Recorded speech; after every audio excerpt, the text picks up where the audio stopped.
And we're going to continue with the 12th chapter of Greenwitch. Jane has given the parchment to Merriman, who opened it up, said he could only do it twice, so that was the first time. It was an alphabet that was unrecognizable to the kids, and now they are going to the old farm where the Dark Painter's caravan was parked. They bounced through the village in Merriman's big car, Jane and Captain Tom's in front, the boys behind with a happy, fidgeting Rufus. All the windows were open with no wind and the sun rising high already. It promised to be an uncommonly hot spring day. Simon said, "But he'll be there waiting for us. He's bound to be. That's why he ran away. Gummery, how can we possibly just drive up in a car?" A note of frantic worry was rising in his voice. Will looked at him with sympathy, but said nothing. Merriman said at last, without turning his head, "The man of the dark will not trouble us again, Simon." Barney said, "Why not?" Simon said, "How do you know?" He tried once more, once too often, to challenge the rights of the Greenwitch," Merriman said, swinging the car round a corner, "and the wild magic to which the Greenwitch belongs carried him away." He fell silent, in a kind of silence that they knew meant an end of questioning. "Last night," said Simon. "Yes," Merriman said. Jane, glancing sideways at the eagle-beak profile, wondered for a cold moment what exactly had happened to the Painter of the Dark, and then, remembering what she had seen, was glad that she did not know. And before they realized they had gone so far, the big car was turning off the road onto a narrow side lane roofed by low branching trees, past the notice that read, "Pentreath Farm." Simon said nervously, "Shouldn't we walk?" Willfully misunderstanding Merriman waved one hand airily. "Oh no, don't worry. This old bus has stood a lot worse bumps than this in her time." Simon tried to swallow his uneasiness. He stared out the window at the green banks of grass and the thick swelling trees, at the lacy branches brushing the windows. Unconsciously, he clenched his hands together as they approached the last turn in the lane before they would see the painter's caravan, and at the last swing of the car tightened his grip and fought the impulse to close his eyes. And squinting unhappily out at the green bush-scattered field, he saw the caravan was not there. "Stop a moment," he said in a high, unfamiliar voice. Merriman stopped the car without question, and Simon tumbled out with Barney close behind him. Together they hurried to the spot where they both knew very well the glittering gypsy caravan had stood, where the horse had moved lazily cropping the grass, where the man of the dark had used Barney's mind for his own ends. There was no sign that anything or anyone had been there for months. Not a blade of grass was bent, not a branch flattened. Rufus, who had jumped out of the car after them, moved restlessly over the ground with his nose down, casting about in circles, finding no scent. Then he paused, lifted his head, shook it from side to side in a strange undog-like manner, like someone with ringing in his ears, and made off at a swift trot round the next corner in the road. "Rufus!" Simon shouted. "Rufus!" "Let him be," said Captain Tom's clearly from the car. "Come back here and we shall follow him." On down the lane the big car purred, and then they were around the last corner, facing the farm. The low grey building seemed even more decrepit than Simon had remembered. He looked with more attention now at the beams of wood nailed cross-shaped over the front door, at the new growth of creeper reaching over windows unhindered, at other windows here and there black and broken like missing teeth. Long grass rose lush and new around rusting pieces of farm equipment left in the yard, a skeletal old plow, a harrow, the remains of a tractor with its great tires gone. In the pen of a deserted pigsty, nettles grew tall and rank. Somewhere behind the farmhouse, Rufus barked shrilly, and a flurry of pigeons flapped into the air. There was a wet smell of growing things. Captain Tom said softly, The wild is taking Pentreath Farm very fast." Merriman stood in the middle of the farmyard, looking about him perplexed. The lines of his face seemed deeper carved than before. Captain Tom's leaned against the car, gazing at the farm, one hand absently tracing patterns in the damp earth with his stick. Will peered in through one of the front windows of the farm, straining to see through the murk. "I suppose we should go inside," he said, without much conviction. "I don't think so," Simon said. He stood at Will's shoulder, and for once there was no tension between them, but only the studying of a common problem. "Somehow I'm sure the painter never went in there. It seemed absolutely untouched last time. He seemed just to be living in the caravan on his own. He was a separate sort of man." "Separate indeed," Merriman's voice came to them across the yard. A strange creature of the dark that they sent out as a thief only, to take the Grail and hide it. It was a good moment to choose, for we were off our guard, thinking them too preoccupied with licking their wounds after a great defeat. But the creature of the dark was willing to betray his masters, having greater ideas. He knew the tale of the lost manuscript, and he thought that if he could secretly get that for himself as well, and thus complete one of the things of power, he could be a sort of blackmail. He could buy a sort of blackmail, make himself one of the great lords of the dark, Jane said. But they didn't know what he was doing. They were not expecting him to overreach his commission, Merriman said. They knew better, perhaps, than he did himself how hopeless a fate lay waiting any lone figure who might venture on such a quest. We think they were not watching him, but simply waiting for his return. The dark is indeed preoccupied for a time, Captain Tom said.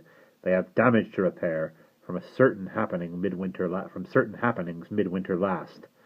They will make a little showing of themselves until the time of their next great rising, Simon said slowly. Perhaps that's what the painter meant when he said to Barney, "Am I observed?" Do you remember? I thought he was talking about you, but he must have meant his own masters. Where is Barney? Will said, looking round. Barney! Hey, Barney! An unintelligible shout came from somewhere beyond the far side of the farmhouse. Oh dear, said Jane. Now what's he up to? They ran in the direction of the shout, Merriman following more slowly with Captain Tom's. A great rambling tangle of weeds and nettles and brambles rose at the side of the old house, and all around the outbuildings beyond. Ow! Barney howled from somewhere inside the thicket. I'm stung! What on earth are you doing? Looking for Rufus! They heard a muffled barking. It seemed to come from the farther of the two outbuildings, an old stone barn with a perilous half-fallen roof. Ow! Barney yelped again. Mind the nettles, they're fierce. Rufus just goes on barking and doesn't come out. I think he must be stuck. He went this way. Captain Tom limped forward. Rufus! He called, very loud and stern. Here! Come here! There was more muffled, excited barking from the ramshackle barn, ending in a snuffling whine. Captain Tom sighed and pulled his grey beard. Foolish beast, he said. Stand clear a minute. Look out, Barney, sweeping his heavy walking stick from side to side as if it were a scythe. He moved gradually forward, thrashing a path through the nettles and undergrowth to the crumbling stone sides of the barn. Rufus, barking inside, became more frenzied still. Shut up, dog, called Barney, at the captain's elbow now. We're coming. He wriggled round to a rotting wooden door, hanging sideways from one hinge, and peered through the V-shaped gap between door and wall. He must have got in here and knocked something over that blocked the gap. I can get in if I can. Do be careful, Jane said. Course, said Barney. He squeezed in round the tilted door, pushing aside something that fell with a crumbling clatter and disappeared. There was a burst of joyful barking inside the barn, and then Rufus came leaping out through the gap, tongue lolling, tail waving. He pranced up to Captain Tom's. He was very dirty. Small damp pieces of rotten wood speckled his red coat, and cobwebs clung stickily round his nose. Captain Tom's patted him absent-mindedly. He was looking at the barn, with a faint, puzzled frown on his face. Then he glanced questioningly at Merriman. Following his gaze, Jane saw the same look in her great-uncle's eyes. What was the matter with them? Before she could ask, Barney's head poked out of the gap in the barn door. His hair was disheveled, and one cheek was smeared gray, but Jane's attention was caught only by the unsmiling blankness of his face. He looked as though he had had a very bad shock. "Come out of there, Barney," Merriman said. "The roof's not safe." Barney said, "I'm just coming, but please, Gummery, could Simon come in here for just a minute first? It's important." Merriman glanced at Captain Tom's and Will, then back to Barney. His stern-lined face was tense. "All right, for a moment." Simon slipped past them to wriggle his way through the gap. Behind him, Will said diffidently, "Would you mind if I came too?" Jane winced, waiting for the inevitable snub, but Simon only said briefly, "Fine, come on." The two boys wriggled in after Barney. Simon flinched as a splintered edge scraped his arm. The gap was narrower than it looked. Scrambling to his feet, he stood coughing as Will came in after him. The dust was thick on the floor, and it was hard at first to see clearly in the half-light from dirty overgrown windows. Blinking, Simon saw Barney beckoning him. "Over here, look!" He followed Barney to one end of the barn, clear of the plied timber and logs that filled much of the floor, and then he stopped. Before him, ghostly in the shadows of corner and roof, stood a gypsy caravan, exactly the same shape and pattern as the one in which they had met the painter of the dark. There were the tall, outward-sloping sides, the insets of carved wood beneath the eaves of the overhanging wooden roof. There, at the far end, were the shafts for the horse, and at this end of the divided door, in two halves, swinging like a stable door, reached by a wooden stairway ladder of 6 steps, and at the top step was the step on which, at the end, they had stood. But of course it could not be the same. This caravan was not shiny neat or newly painted. This caravan had dusty, worn sides, in which only odd patches of ancient paint remained, flaking away. This caravan had one broken shaft. The top half of its split door hung from half a hinge. It was old and beaten, unused, unloved. The glass in its windows was long broken. It could not have been moved from its place for many years, since the roof of the old barn had begun to sag. For at the further end of the barn the roof beams lay rotted with all their remaining weight, resting on top of the caravan. It was a relic, an antique. Simon stared.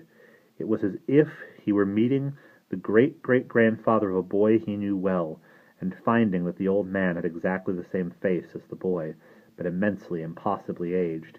He opened his mouth and looked at Barney, but could think of nothing to say. Barney said flatly, "It must have been here for years and years and years, long since before we were born," Will said. "How well do you remember the inside of the painter's caravan?" Simon and Barney both jumped at the sound of his voice. They had forgotten he was there. Now they turned. Will stood near the door of the barn, half hidden in shadow, only his amiable blank face blinking at them in clear light. Barney said, "Fairly well." "And you, Simon?" Will said. Without leaving time for an answer, he went on. "Barney doesn't remember seeing the Grail at all, but you remember everything from the moment when he first took out the box it was in." "Yes," Simon said, with a vague, detached interest. He realized for the first time he was listening to Will as though he were older, without resentment or argument. Will said nothing more. He crossed from behind them to the steps at the end of the old caravan, pushing aside with his toe the dust and debris that lay cluttered everywhere. He went up the steps. He took hold of the top, loose-hanging half of the caravan door, and it came away in his hands as the rust-eaten hinge crumbled into dust. Then he tugged sharply at the bottom half of the door, and it swung reluctantly toward him with a slow creak of an old farm gate. "Barney," he said, "do you mind going inside?" "Course not," Barney said boldly, but his steps toward the caravan door were reluctant and slow. Simon said nothing to help him. He was looking at Will, whose voice, as once before, had a crispness and certainty that raised inexplicable echoes in his head. "Simon," Will said, "what did the painter say word for word when he first directed Barney